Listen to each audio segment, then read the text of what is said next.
First of all, sir, if I could, I'd like to underline your comment about the specificity of the degradation of the Russian forces.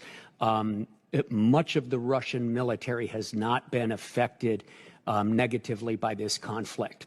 One of those forces is their undersea forces. It's hard to talk in public, as you well know, sir, about undersea warfare and our efforts in that regard. But I can say that the Russians are more active than we've seen them in years, and their patrols into the Atlantic and throughout the Atlantic are at a high level.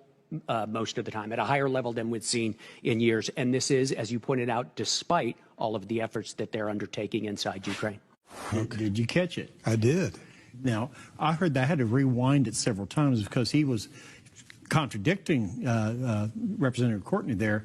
And because Courtney assumed, well, we've been knocking the Russians back on their hind ends. And I know, but the New York Times and the Washington Post and CNN and Fox and the the London Times and Telegraph in London and the Daily Mail and the BBC and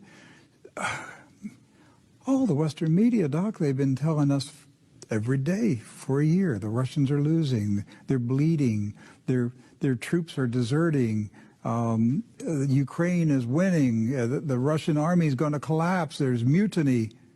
It's all a lie, isn't it? Yes, and you heard that from the commander of the region. I mean, it's a lie. It's propaganda.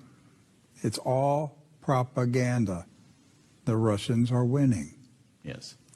And the only reason the Ukrainians are still there is that the Western nations have spent hundreds of billions of dollars collectively to prop up a corrupt government run by Zelensky, who is stealing unknown amounts of money, he and his generals. And if we didn't prop them up, they would have been wiped out a year ago.